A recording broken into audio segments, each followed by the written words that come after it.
नमस्कार मित्रों, हरे कृष्णा। वैसे तो हम कभी कोई चलचित्र का निर्माण तो करते हैं नहीं, लेकिन कुछ समय से एक आवश्यकता आन पड़ी थी।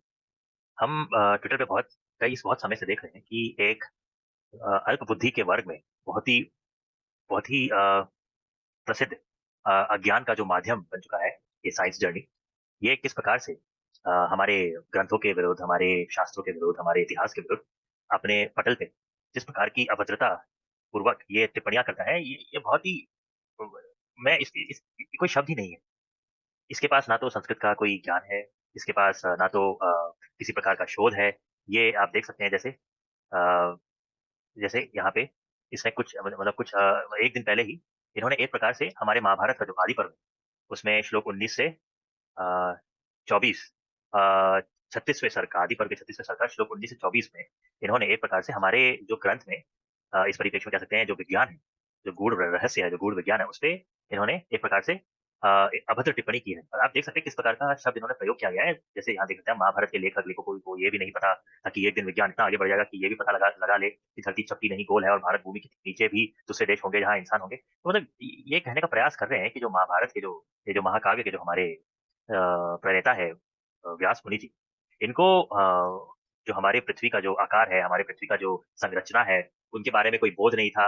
और कहते हैं ये कहने का प्रयास कर रहे हैं कि वो मानते थे कि हमारी धरती चपटी है। लेकिन अगर आप ये जो श्लोक इन्होंने जो प्रस्तुत किए हैं, आप देख सकते हैं इसमें कहीं पे भी चपटी धरती का अनुमोदन नहीं।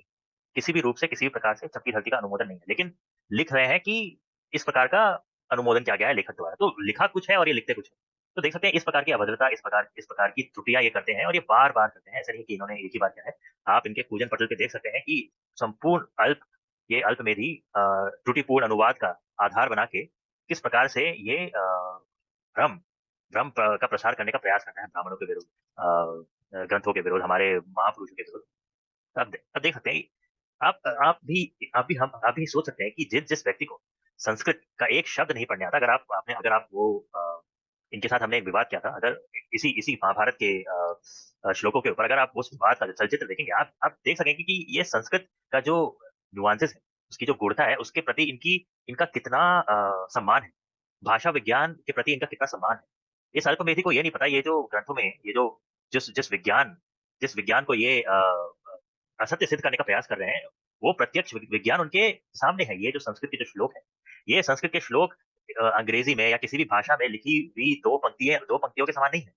ये इन श्लोकों को लिखने के लिए बहुत बहुत मतलब अष्टाध्यायी के जो 4 सहस्त्र सूत्र हैं, उनके अनुसार उनको बैठाना पड़ता है, व्याकरण सम्यक रूप से बैठाना पड़ता है, इनके छंद को बैठाना पड़ता है। तो एक श्लोक को लिखने के पीछे जो विज्ञान लगता है, जो भाषा विज्ञान लगता है, महर्षि महर्षि पाणिनि का जो भाषा विज्ञान लगता है, वो विज्ञान आपके समक्ष है। इससे ऊपर आपके पास विज्ञान देखने का ना तो मेधा है, ना तो आपके पास कोई शक्ति है।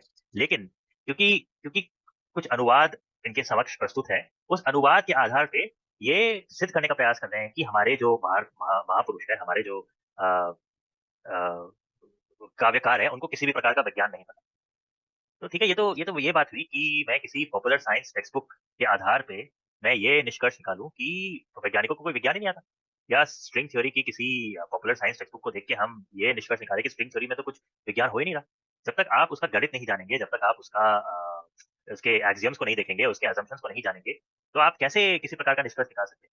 अनुवाद के आधार पे टिप्पणियों के आधार पे ये जो अल्पमेधि इस प्रकार के निष्कर्ष निकालता है, ये कितना उचित है आप देख सकते हैं।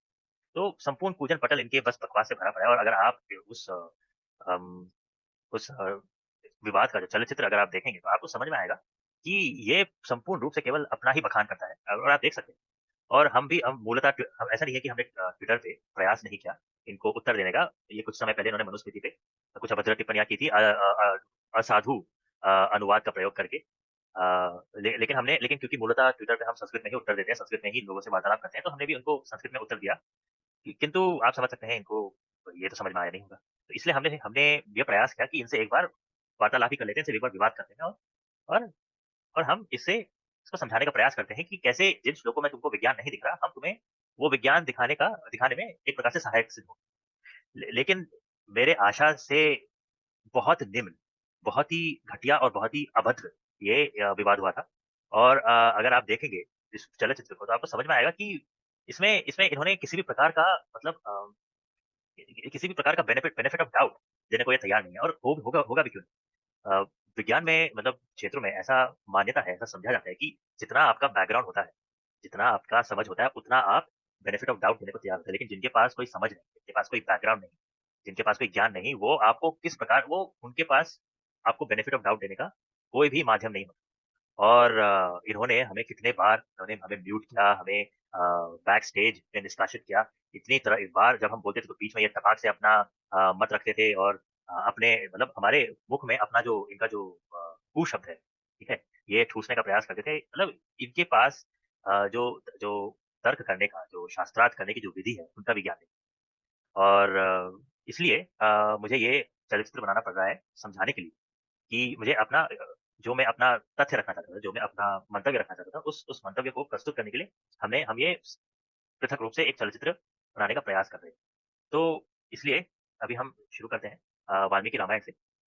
हम वाल्मीकि रामायण से इसलिए शुरू कर रहे हैं क्योंकि इन्होंने वाल्मीकि रामायण में बहुत सारी अब मतलब वाल्मीकि अगर आप वो चलचित्र देखें, शुरुआत का चलचित्र देखें, उसमें वाल्मीकि रामायण पे इतनी अभद्रता की उसका कोई अंत ही नहीं है। पहले तो इस मूर्ख को ये भी नहीं मालूम कि दशरथ का जो पुत्र कामेष्टि यज्ञ जो किया गया था, वो एक अश्वमेध यज्ञ ही था। इस मूर्ख को ये नहीं मालूम। और दूसरी बात ये है कि ये बार-बार पूछता था कि अगर अगर खीर खाने से तीनों रानियों को पुत्र का लाभ होता है, तो इसमें महाराज दशरथ का क्या योगदान है? ये इस मूर्ख को ये नहीं पता कि जब कोई दंपत्ति जो क्या कहते हैं, जिनको अम, पुत्र जन्म देने में समस्या होती है, तो वे सब आईवीएफ क्लिनिक में जाते हैं और आईवीएफ क्लिनिक में ऐसे बहुत सारे उनके पास तकनीक होते हैं जहाँ पे वे इसका प्रयोग करते हैं और उसमें पुरुष और महिला दोनों के ऊपर दोनों के जो कोश हैं, उनका प्रयोग किया जाता है ताकि महिला किसी प्रकार से गर्भ धारण कर सके। तो उसमें ऐसा नहीं है कि केवल महिलाओं को हमें क्या कहते हैं, किसी प्रकार का उपचार देना पड़ेगा या किसी केवल पुरुष को ही उपचार देना पड़ेगा, उपचार दोनों का होता है।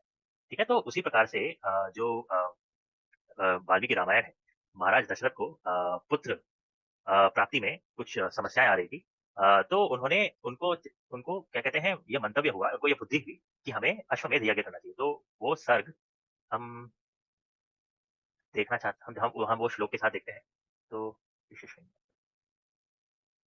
ये तो छुपा रहा। हाँ, तो ये अष्टम सर्ग में तो आप देख सकते हैं अश्वमेध यज्ञ निर्धारण। किस प्रकार से महाराज दशरथ को पुत्र की प्राप्ति के लिए अश्वमेध यज्ञ की बुद्धि हुई। तस्य त्वेवं प्रभावस्य धर्मज्ञस्य महात्मना सूतार्थं तप्यमानस्य नासीद वंशकर सुतः।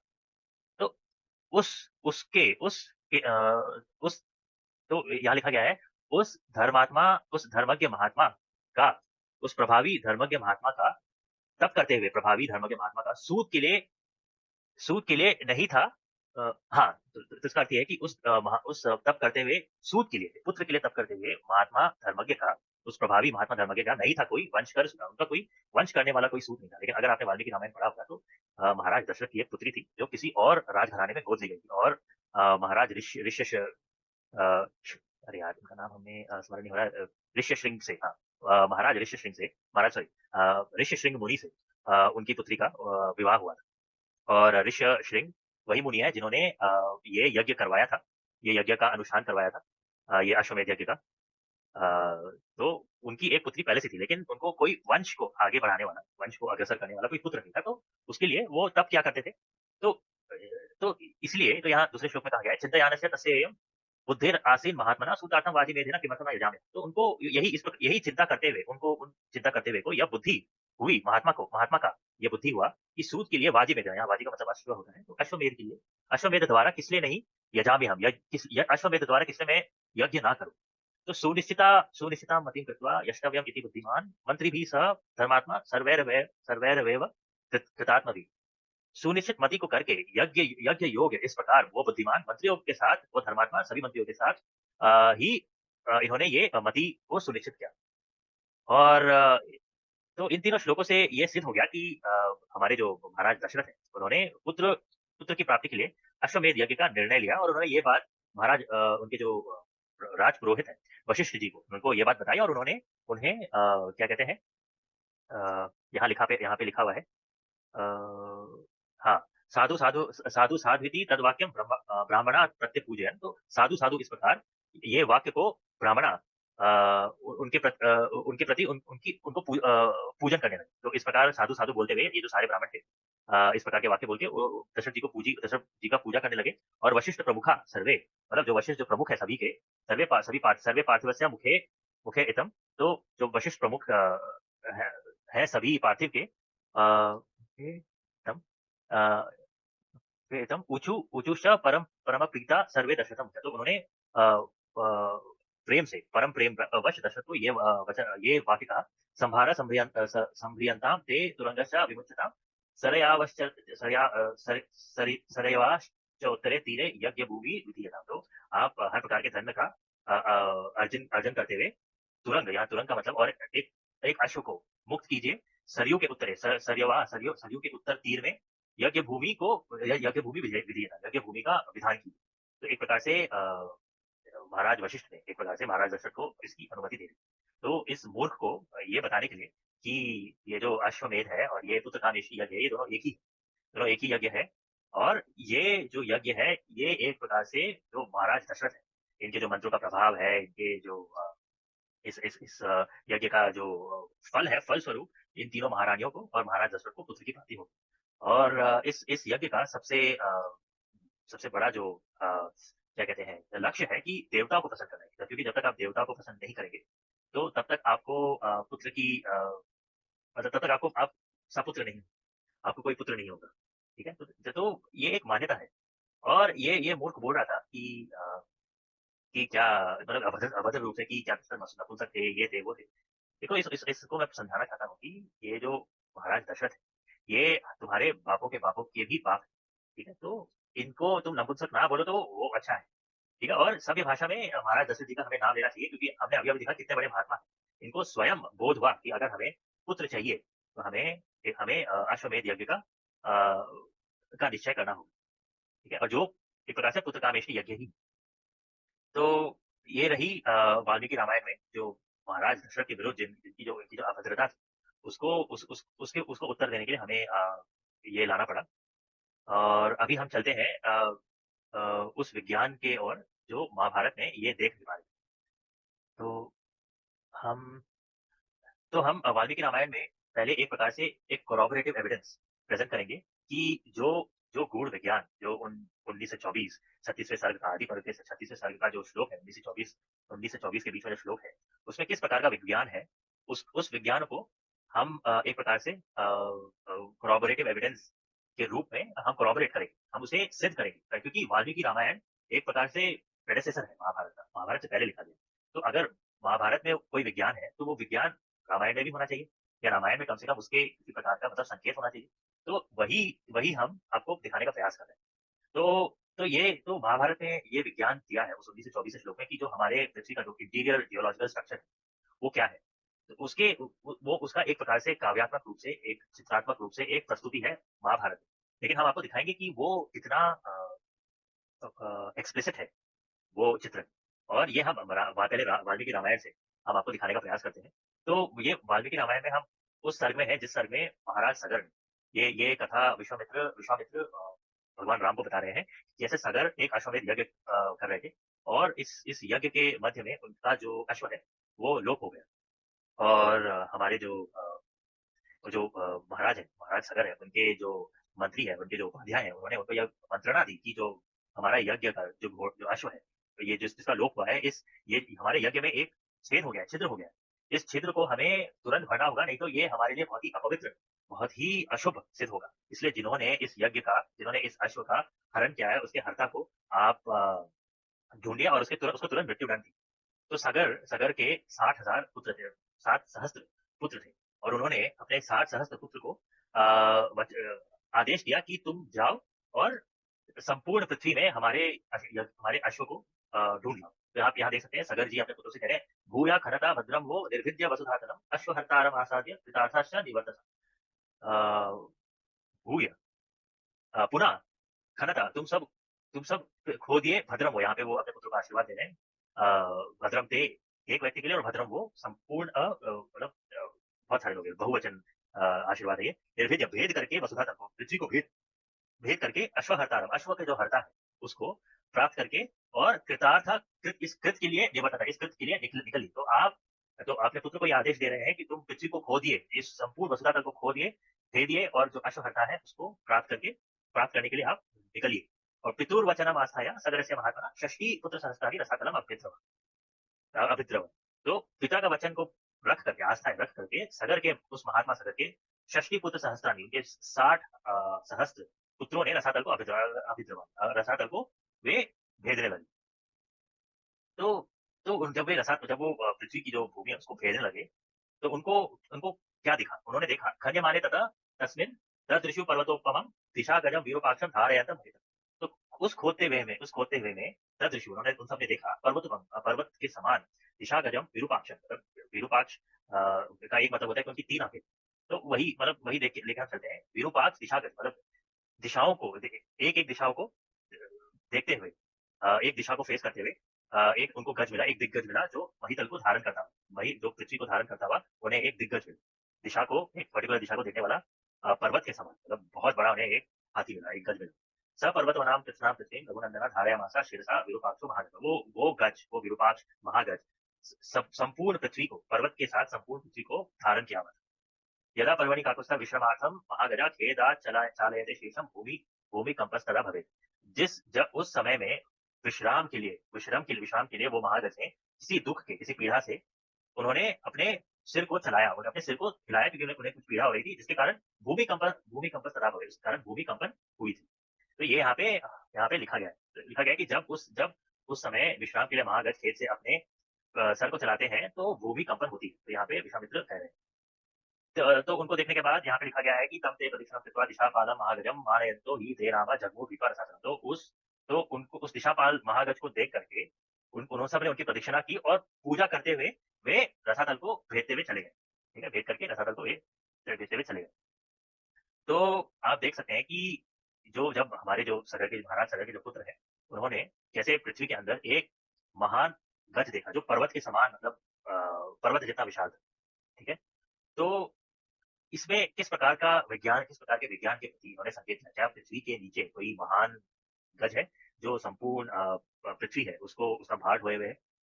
तो अभी हम ये भी दिखा देते हैं कि उसके यहाँ पे लिखा है तथा पूर्वाम दिशम भीत्वा दक्षिणाम विविधु पुनः। पहले उन्होंने पूर्व दिशा में ये भेदन किया था, ये खुदाई की थी। उसके बाद फिर वो दक्षिण दिशा में उन्होंने पुनः खुदाई की। दक्षिणस्यामपि दिशि ददृशुस्ते महागजम्। दक्षिण दिशा में भी उनको एक महागज वैसा ही दिखा। उस महापद्मम महात्मा सुमहत पर्वत उपमम शीर द्वारा धारयन्तम ते विस्मयम जगमु उत्तमम। तो उस महान पैर वाले महात्मा उस जग को सिर से धारण करते हुए पृथ्वी को वे लोग विस्मित हो गए और उन्होंने पुनः उसकी प्रदक्षिणा की और फिर पश्चिमा भीबिदु दशम, पश्चिम दिशा में भी उन्होंने फिर खोदना शुरू किया। तो पश्चिम दिशा में भी उनको एक दिग्गज मिला। तो जिन जिन दिशाओं में हमारे हमारे जो सगे पुत्रों ने भेदन किया, धरती का भेदन किया, वहां पे उन्हें विशाल पर्वत समान एक गज जैसा आकार का एक गज आकार का कुछ मिला, पर्वत के समान एक दिग्गज मिला जो संपूर्ण पृथ्वी को अपने सर पे ढोके रखा हुआ। तो अब बात ये है कि इसमें किस प्रकार का विज्ञान छिपा है। तो अभी हम आपको दिखाते हैं कि जो हमारा जो पृथ्वी है, पृथ्वी के अंदर, पृथ्वी के सतह में ये अगर आपने अपने अ, विद्यालयों में भूविज्ञान लिया होगा तो आपको समझ में आ रहा होगा कि हमारा जो पृथ्वी के सतह के नीचे एक मैंटल है और ये मैंटल में कन्वेक्शन, क्योंकि मैंटल कोर मैंटल से काफी उष्ण है, उसमें काफी तेज है, उसके कारण कन्वेक्शन करंट्स होते हैं और उस कन्वेक्शन करंट्स के कारण आपको इस प्रकार के मैंटल प्लूम्स का की उत्पत्ति होती है। और ये मैंटल प्लूम्स आप देख सकते हैं, इनका वैसे तो कोई शेप नहीं है, वैसे तो इनका कुछ भी शेप हो सकता है, ये एक प्रकार से बादलों की तरह, ठीक है। लेकिन अगर अगर कोई व्यक्ति इस मैंटल प्लूम को देख रहा हो तो वो जो देखेगा उसके हिसाब से वो उसका नामकरण भी करेगा। तो वाल्मीकि जी को लगा कि ये जो मेंटल ट्यूब है, ये किसी प्रकार से मुझे एक हाथी समान दिखता है, तो उन्होंने उसे एक एक दिशागज का नाम दिया। ये वाल्मीकि जी का एक प्रकार से नामकरण है। तो आप पूछ रहे हैं, आपके मन में प्रश्न होगा कि आप कैसे कह सकते हैं कि ये जो दिशागज है, ये मेंटल प्लूम ही है? इसमें ऐसा क्या संकेत है कि ये मेंटल प्लूम ही होगा? तो इसके लिए हम 22वें श्लोक में आते हैं। उत्तरस्यामपि दिशि रत्रिषु हीम पांडुरम भद्रम भद्रेण वपुषा धारयन्तम महीम इमाम। उत्तर दिशा में भी उन्होंने जब खोदना भेदन शुरू किया तो उन सब ने देखा हीम पांडुरम। हीम पांडुरम का अगर आप अर्थ देखेंगे, हीम पांडुरम का अर्थ होता है येलोविश व्हाइट भद्रम उस भद्र को उस महात्मा को भद्र वपु द्वारा मतलब अपने भद्र शरीर द्वारा धारण करते हुए उस संपूर्ण पृथ्वी को। तो और आप देख सकते हैं कि इनका जो चित्रण है, वैज्ञानिकों का जो चित्रण है मेंटल ब्लूम का, वो येलोविश व्हाइट ही है। और ऐसा और आप आप कई चित्रों में देख सकते हैं कि इनका क्या कहते हैं, कलर कोडिंग हमेशा येलोविश व्हाइट होता है या येलो होता है, या कुछ लोग रेड भी लेते हैं। लेकिन इससे ये सिद्ध होता है कि ये जो गज है, इससे कम से कम ये सिद्ध होता है कि ये जो गज है, ये जो दिशा गज इनको दिखे, ये साधारण हाथी नहीं है जो भूमि पे चलते हैं। ये काफ़ी बड़े हैं और इनका रंग अग्नि के समान है। क्योंकि पृथ्वी के नीचे काफ़ी उष्ण है, तो और उष्ण के कारण जो पदार्थ है, धातु है, जो लोह है पृथ्वी के नीचे, वो या तो लाल या तो नारंगी या तो पीला, यहाँ पे पांडुर पांडुर रंग का हो सकता है। ठीक है? तो जिस प्रकार का रंग, जिस प्रकार का वर्ण आप पृथ्वी के सतह के नीचे एक्सपेक्ट करते हैं किसी भी धातु का होगा या किसी भी लोह का होगा, उसी प्रकार का रंग इन हाथियों का भी है। और अगर अगर ये श्लोक नहीं होता, अगर ये 22वां श्लोक नहीं होता, तो हाँ, आप निश्चित रूप से कह सकते हैं कि उनको पृथ्वी के नीचे एक हाथी मिला, उनको कोई एक दिशागज मिला, और ये दिशागज को अगर आप एक मेंटल प्लूम का प्रतीकात्मक रूप जैसा देखना चाहते हैं, तो वो एक प्रकार से आपकी अतिशयोक्ति होगी, आप ये कह सकते हैं। लेकिन जब 22वें श्लोक में वाल्मीकि जी ने कह चुका है कि इनका रंग पांडुर था, और हम आपको कोश के माध्यम से दिखा सकते हैं कि पांडुर का अर्थ क्या होता है। तो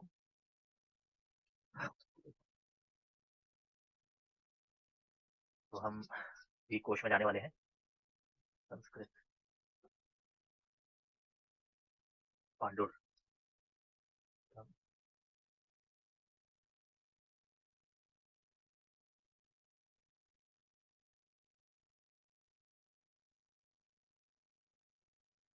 आ, थोड़ा हमें समय दीजिए। क्यों?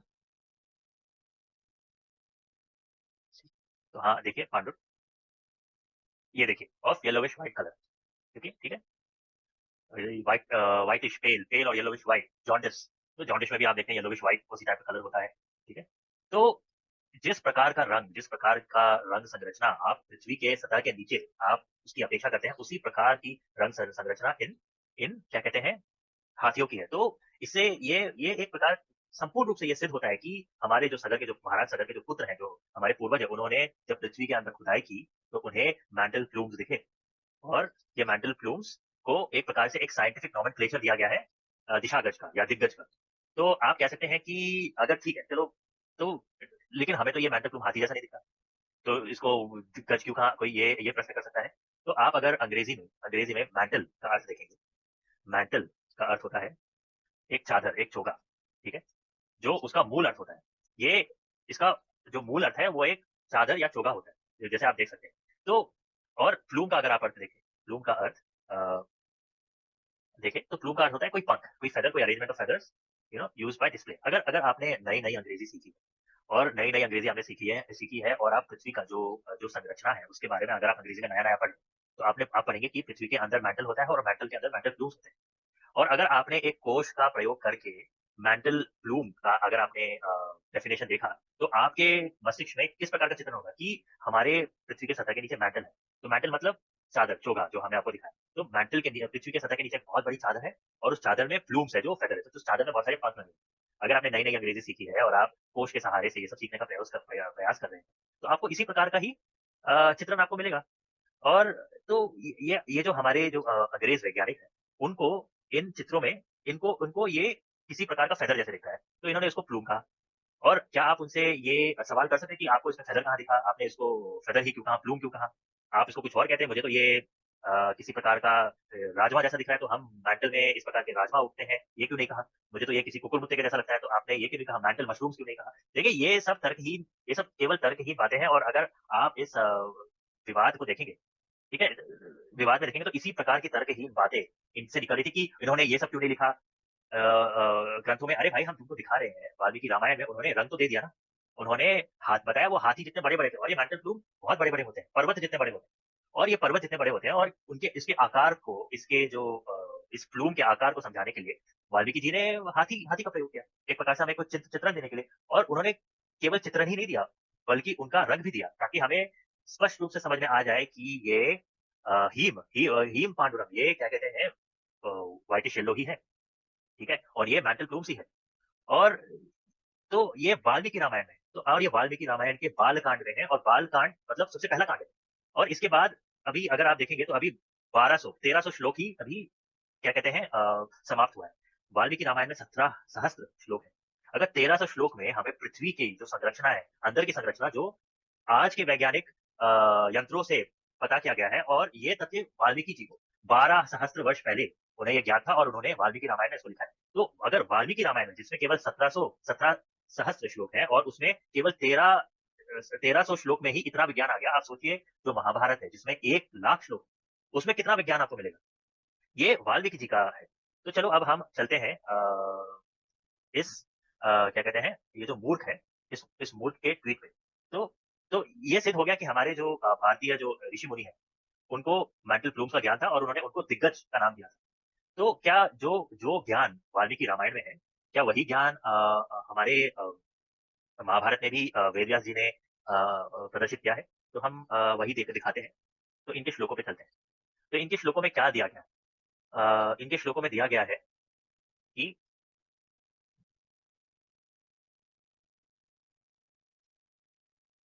अ,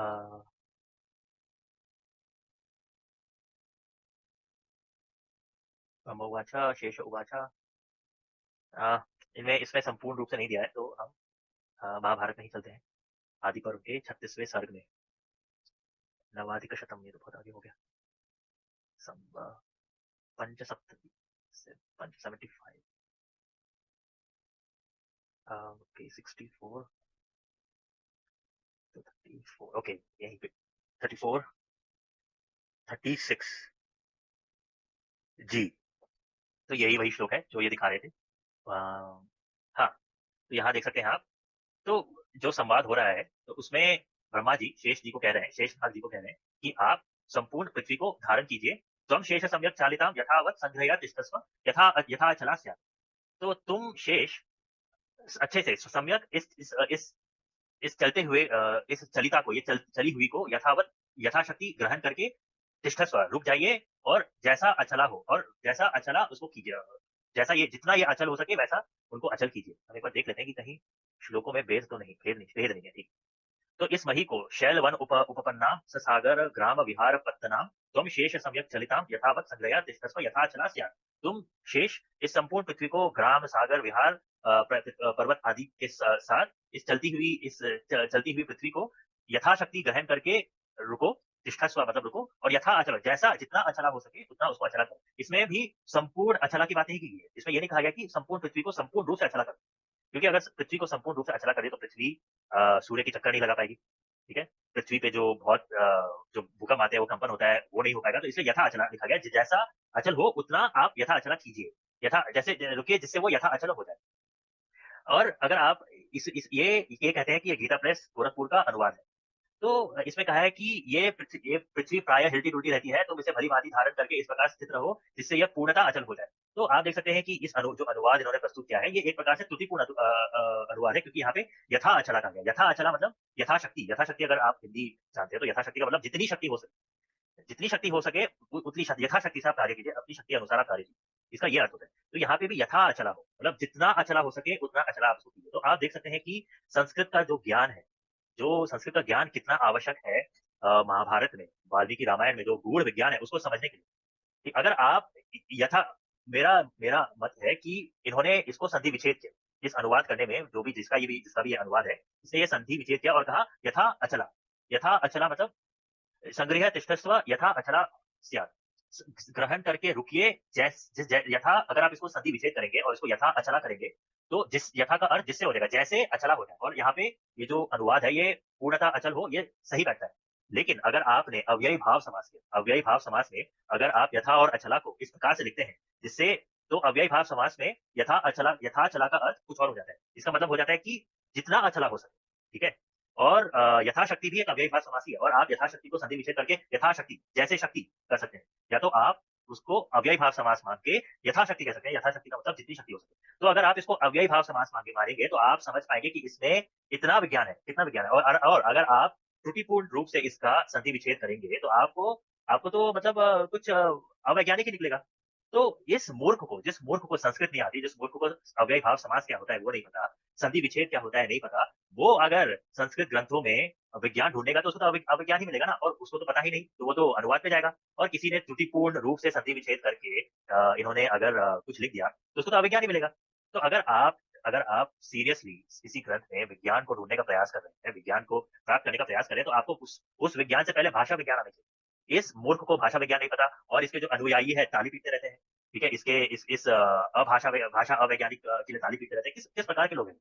तो पहले ही श्लोक में आपको इतना विज्ञान मिल गया है कि इस मही को शैल वन उपपन्नाम, शैल वन उत्पन्न हुई मही को ससागर ग्राम विहार पत्तानाम, ससागर ग्राम विहार उत्पन्न हुई, शैल वन उत्पन्न हुई इस मही को तुम शेष सम्यक चलती हुई को यथावत आप मतलब संपूर्ण रूप से यथावत जैसी वो है वैसा ही इसको ग्रहण कीजिए, और तिष्ठस्व, और रुकिए, और यथा अचला हो, और रुकिए, और स्थिर रहिए, जितना ये अचल हो सके उतना आप स्थिर रहिए। इस प्रकार का ब्रह्मा ब्रह्मा जी ने इनसे निवेदन किया है। तो शेष जी इस निवेदन पे क्या कहते हैं? यथा देवो वरदा प्रजापति महीपति भूपति जगतपति तथा महीम धारयतास्मि निश्चलाम प्रयच्छताम मे विवरम प्रजापति। वैसे इस धारण करवाती हुई मही को करवाता हुआ मैं, नहीं क्या धारण करवाता हुआ, हाँ धारण करूंगा, अच्छा आई थिंक, हाँ इस वैसे इस निश्चला मही को धारण करूंगा, दीजिए मेरे को विवरम प्रजापति। एक मिनट हम देखते हैं किसी प्रकार का, हाँ तो आप देख सकते हैं यहाँ पे श्लोक का भी भेद है। ये जिस जिस पुस्तक से इन्होंने ये श्लोक लिया है, यहाँ पे शिरसी लिखा है और लेकिन यहाँ पे विवर लिखा है। तो आप देख सकते हैं कि यहाँ पे कितना अंतर हो गया है। पहला तो लाइन सेम है, लेकिन जो दूसरा लाइन है इसमें कितना वैज्ञानिक अंतर है आप देख सकते हैं। यहाँ लिखा है तथा महिम धारयतास्मि निश्चलाम प्रयच्छता में शिरसी प्रजापति। यहाँ पे शेष जी कह रहे हैं ये वैसे मही को धारण करूंगा, इस निश्चला मही को धारण करूंगा, दीजिए मेरे सर पे प्रजापति। तो यहाँ शेष जी कह रहे हैं कि इस धरा को, इस पृथ्वी को मेरे सर पे दीजिए। लेकिन यहाँ पे शेष जी कह रहे हैं कि वैसे मही को धारण किया, वैसे मही को धारण करूंगा मैं निश्चला को, दीजिए मेरे को विवरम प्रजापति। आप मेरे को एक छिद्र दीजिए जिसमें घुस के मैं इसको धारण करूंगा। तो यहाँ पे कह रहे हैं ये श्लोक इस भेद में, इस भिन्न श्लोक में कह रहे शेष जी कुछ और कह रहे हैं, लेकिन इसमें कुछ और कह रहे हैं। यहाँ पे शेष जी एक छिद्र को मांग रहे हैं जिसमें घुस के वो धरा को धारण करेंगे, और यहाँ पे शेष जी कह रहे हैं कि वो सिर पे धारण करेंगे। तो आप देख सकते हैं कि इस भेद को भी जानना, क्योंकि बहुत सारे इतिहासकारों ने मतलब जिन्होंने इसको कॉपी करके लिखा होगा, वो कभी कभी एक शब्द को अलग कर देते हैं, और एक शब्द के पृथक होने में कितना सारा विज्ञान चले जाता है। और आप देख सकते हैं कि जिस जिस प्रकाशन को इन्होंने प्रयोग किया है, और जिस प्रकाशन में एक शब्द के अलग होने से कितना विज्ञान लोप हो गया एक श्लोक। तो अगर हम जिस जो प्रति मेरे पास है उस प्रति के अनुसार अगर आप देखेंगे तो दूसरे श्लोक में भी विज्ञान है। दूसरे श्लोक में क्या विज्ञान है कि शेषनाग जी बड़े बड़े बड़ी बुद्धिमानिता से कह रहे हैं कि मैं पृथ्वी के भीतर जाके इस पृथ्वी को अचल करूंगा, यथा अचला करूंगा। तो ब्रह्मा जी उनको क्या कहते हैं, अधो मही गच्छ, नीचे मही को जाइए, आप पृथ्वी को जाइए भुजंगोत्तमा, स्वयं तव एषा विवरम प्रदास्यति, स्वयं तुम्हारा ये विवर को देगी, ये पृथ्वी स्वयं स्वयं तुम्हें विवर देगी। तो आप पहले नीचे जाइए, ये पृथ्वी स्वयं आपको एक छिद्र देगी, उस इस धरा को धारण करते हुए तुम्हारे द्वारा ही मेरे को महत प्रियम, मेरे को महान प्रिय, मेरे लिए बहुत प्रिय होगा ये कृत। अगर आप ये कृत करेंगे मेरे लिए ये बहुत प्रिय होगा, अगर आप छिद्र में जाके इस पृथ्वी को धारण करेंगे। तो आप देख सकते हैं कि ये अनपढ़ गंवार आदमी बिना संस्कृत जाने, बिना संस्कृत का व्याकरण जाने, इसको कैसे मिलेगा महाभारत में विज्ञान? जिसको भाषा विज्ञान नहीं पता, वो विज्ञान कैसे प्राप्त कर सकता है? और अभी आपने देखा कि कैसे एक शब्द के भेद होने से कितना विज्ञान लोप हो जाता है। तो इसलिए श्लोक इतना इंपॉर्टेंट होता है। श्लोक में शब्द में विज्ञान होता है। एक शब्द का भी हेरा-फेरी संपूर्ण विज्ञान को या तो लोप कर सकता है या संपूर्ण श्लोक को अवैज्ञानिक बना सकता है। तो इसको ध्यान में रखते हुए अगर कोई व्यक्ति मतलब सतही रूप से किसी ग्रंथ को पढ़ेगा, केवल अनुवाद पढ़ेगा, तो क्या विज्ञान है? तो उसके बाद देखिए जो सौती जी ये जो कथा बता रहे हैं, तथैव कृत्वा विवरम प्रविश्य सः प्रभुर्भुवो भुजगवराग्रजा स्थिता बिभर्ति देवीं शिरसा मही इमाम समुद्र नेमिं परिग्रह्य सर्वथा। वैसे ही करके विवर को पृथ्वी जी ने एक छिद्र किया अपने अंदर, वो प्रविश करके प्रभु भुवो हुआ भुजंग भुजंग वराग्रजा, वो महान महान भुजंग महान नाग स्थित हुए, ठीक है। और भिवर्ती और देवी को अपने सर से, अपनी सर से उस समुद्र नेवी को ग्रहण करते हुए संपूर्ण रूप से उन्होंने अपने सर पे धारण किया। अब इस मूर्ख ने विवाद उस चलचित्र में आप देखेंगे, इस विवाद में एक विडंबना खड़ा किया कि ये समुद्र नेमी का यहाँ पे जो इन्होंने अनुवाद दिया है, समुद्रों से घिरी हुई वसुधा देवी को। समुद्र से घिरी हुई वसुधा देवी को समुद्र देवी का ये अनुवाद है। तो इसने ये बेटंडा खड़ा किया कि समुद्र से घिरी हुई का मतलब कि वन डिमेंशनल, टू डिमेंशनल में घिरी हुई, और यहाँ पे एक फ्लैट अर्थ का यहाँ पे अनुमोदन किया गया है। क्या आप मुझे बताइए, अगर ये फ्लैट अर्थ का अनुमोदन है तो क्या एक शब्द से ही फ्लैट अर्थ का अनुमोदन हो जाएगा? और मैं आपको ये दिखाने के लिए पुनः कोश में जाता हूँ, और कोश में लिखता हूँ समुद्र नेमी, समुद्र, मैं नेमी का अर्थ लिखता हूँ, क्योंकि समुद्र का अर्थ तो आप लोग जानते ही होंगे। नेमी का अर्थ क्या होता है? नेमी का अगर आप अर्थ देखेंगे, तो नेमी का अर्थ आप देख सकते हैं बहुत सारा है। नेमी का एक अर्थ केवल पृथ्वी ही होता है। तो समुद्र नेमी अगर आप इसमें समास करेंगे तो समुद्र की पृथ्वी, जिस पृथ्वी पे समुद्र है, तो आप इसमें किसी भी समुद्र के लिए पृथ्वी, अगर जिस प्रकार का आप तत्पुरुष समास करेंगे, अगर आप तृतीया तत्पुरुष समास करेंगे तो समुद्र नेमी, समुद्र द्वारा पृथ्वी, और चतुर्थी करेंगे तो समुद्र के लिए नेमी, समुद्र के लिए पृथ्वी। और नेमी का अर्थ यहाँ पे थंडरबोल्ट भी, क्षमा कीजिएगा। तो जैसा कि मैं कह रहा था कि नेमी का एक एक अर्थ तो केवल पृथ्वी ही होता है। तो समुद्र नेमी, तो कि जिस प्रकार से आप संधि विच्छेद करेंगे या जिस प्रकार से आप समास करेंगे, उसी प्रकार से समुद्र नेमी का अर्थ होगा। और समुद्र नेमी का अगर आप एक अर्थ करेंगे, अगर आप एज या रिम करेंगे, तो आपको आपको वैसा ही अर्थ मिलेगा जो अर्थ क्या कहते हैं, इस मूर्ख ने इस अनुवाद के अनुसार किया है, प्रदर्शित किया है। तो लेकिन इससे थोड़े ना ये सिद्ध हो गया कि ये किसी फ्लैट अर्थ पे विश्वास कर रहे हैं, या किसी फ्लैट अर्थ मॉडल का अनुमोदन कर रहे हैं, तो ये सिद्ध नहीं हुआ। और और इस श्लोक में भी वो विज्ञान है। फिर बाद में जो अंतिम श्लोक है, शीशोऽसि नागोत्तमा धर्मदेवो महीमिमां धारयसे यदेका अनंत भोगै परिग्रह्य सर्वां सर्वां यथाहमेवं बालभिद्यथा वा। तो इसमें शेष तुम नागोत्तमा हो, शेष धर्मदेवा इस मही को धारण करते हो, जो एक है, अनंत भोग द्वारा ग्रहण करके सभी को यथा हम इस प्रकार बलभिद यथावा। तो मतलब उनकी प्रशंसा कर रहे हैं। अद्यो भूमौ वसत्येवं नागो अनंत प्रतापवान धारयन वसुधाम एक शासना ब्राह्मणो विभो। नीचे भूमि में रहते हैं इस प्रकार नाग, अनंत अनंत नाग, तो अनंत नाग का मतलब एक नाग जिनके अनंत सिर है। प्रतापवान धारण करते हुए वसुधा को एक शासन से, ब्रह्मा जी के शासन अनुसार ये अनंत नाग प्रभु हमारी पृथ्वी को धारण करते हैं। तो अब हम आते हैं, तो ये मूर्ख को ये भी नहीं पता कि शेषनाग के अनंत सर होते हैं। ये उस चलचित्र में बोल रहा था कि शेषनाग के अनंत सर कहाँ होते हैं, अगर आप उस चलचित्र में देखें तो उस मूर्ख को ये भी नहीं मालूम। तो तो अब हम आते हैं कि जो वाल्मीकि रामायण में जो विज्ञान, जो मेंटल ब्लूम का विज्ञान है, क्या वही विज्ञान यहाँ पे दिया हुआ है? तो पहले तो ये सिद्ध हो गया कि ये पृथ्वी यहाँ गोलाकार है, इसमें किसी भी प्रकार का चपटी पृथ्वी का अनुमोदन नहीं। और पृथ्वी के अंदर छिद्र करके शेषनाग जी अंदर गए और अपने सरों पे पृथ्वी का जो क्रस्ट है उसको धारण किया। इन सब श्लोकों में ये बात सिद्ध हो गई। इसमें अगर आप इसको सही रूप से ग्रामेटिकली आप पढ़ेंगे तो आपको समझ में आएगा कि इसी प्रकार का अनुमोदन किया गया है। तो अब हम चलते हैं कि इसमें मेंटल ब्लूम का विज्ञान कहाँ पे आता है। तो मेंटल ब्लूम का विज्ञान इस प्रकार आता है कि अगर हम देखेंगे मेंटल ब्लूम न्यूमेरिकल सिमुलेशंस।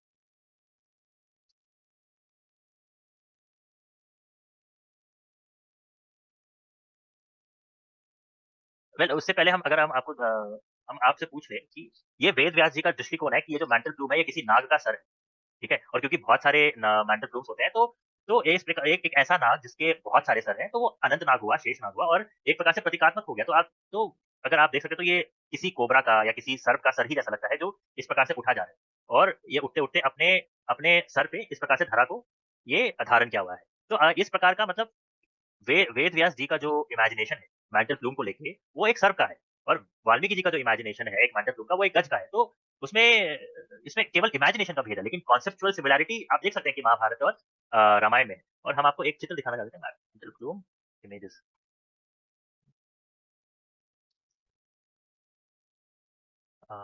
जी, तो हम ये इमेज आपको दिखाना चाहते थे कि आप देख सकते हैं कि ये कोर है, और हम सीधा ये देख सकते हैं कि ये कोर है, और ये सब मेंटल ब्लूम जो उठ रहे हैं। आप देख सकते हैं कि अगर आप में थोड़ी-सी भी कल्पना शक्ति हो, तो आप कह सकते हैं कि ये शेष जी हैं, और शेष जी के जो अनंत सर हैं, जो उनके अनंत फन हैं, उससे वे पृथ्वी को धारण किए हुए हैं, ठीक है? हाँ, आप कह सकते हैं कि इसमें शेषनाग जी का जो रंग है, वो वर्णित नहीं है। लेकिन जो स्ट्रक्चर है, कम से कम structural similarity of the entirety of the mental bloom है, वो शेषनाग जी से मिलती है। तो देख सकते हैं कि वाल्मीकि जी ने रंग के माध्यम से हमें सूचित किया कि मेंटल ब्लूम्स होते हैं पृथ्वी के सतह के नीचे, और वो पृथ्वी के भार को धारण करते हैं। और वेद व्यास जी ने स्ट्रक्चरल स्ट्रक्चरल रूप से हमें संकेत किया, क्योंकि इनका स्ट्रक्चर शेषनाग जी से मिलता है, क्योंकि एक मेंटल ब्लूम वेद व्यास जी के लिए एक नाग के समान है, नाग के फन के समान है और क्योंकि जैसे सहस्त्र नाग के फन है, तो वो शेषनाग जी के पास भी सहस्त्र नाग के फन है और इनफैक्ट अनंत है। तो उनका ये एक स्ट्रक्चरल इमेजिनेशन है। तो ये एक साइंटिस्ट साइंटिस्ट हर प्रकार के होते हैं। किसी किसी की रुचि स्ट्रक्चर में होती है, किसी की रुचि कलर में होती है, तो उसके अनुसार ही अपने जो उसका जो रिसर्च है, उसका वो अनुमोदन करता है, उसका वो प्रेज़ेंटेशन करता है। तो वेद व्यास जी ने स्ट्रक्चरल प्रेज़ेंटेशन दिया है और वाल्मीकि जी ने एक प्रकार से एक एक कलरफुल प्रेज़ेंटेशन दिया है और लेकिन दोनों का जो कॉन्सेप्चुअल कॉन्सेप्चुअल सिमिलैरिटी है, वो दोनों दोनों में सिद्ध है। तो इस कोलैबोरेटिव एविडेंस से जो महाभारत में मिली है, जो रामायण से मिली है, इससे ये सिद्ध होता है कि हमारे जो स्ट्रक्चरल सिमिलैरिटी है वो हाँ, तो मैं बस वाणी को अपनी यही विराम देना चाहता हूँ। तो जो स्ट्रक्चरल सिमिलैरिटी है वेद व्यास जी के सॉरी जो कॉन्सेप्चुअल सिमिलैरिटी है, जो वेद व्यास जी के जो इन श्लोकों में और वाल्मीकि रामायण के जो श्लोकों में, वो कॉन्सेप्चुअल सिमिलैरिटी से ये एक कोलैबोरेटिव प्रूफ बनता है कि जो अर्थ का जो इंटीरियर स्ट्रक्चर है, उनका ज्ञान हमें सहस्त्रों वर्षों से है और अ, इस पे हमें क्या कहते हैं, बहुत ही स्वाभिमान और अभिमान होना चाहिए। इन मूर्खों की तरह, इन गधों की तरह, ये जो अनपढ़ गँवार हैं, ये देहाती लोग हैं, इनके इनके जो अनुवाद के ऊपर जो ये ढिंढोरा पीटते हैं, उनके ऊपर उनके उनके कारण हम संशित ना हो, या संशय में ना जाए, ये मेरा निवेदन है। तो मैं अपनी वाणी को विराम करता हूँ। हरे कृष्णा। जय महाराज वेद व्यास। जय महाराज वाल्मीकि।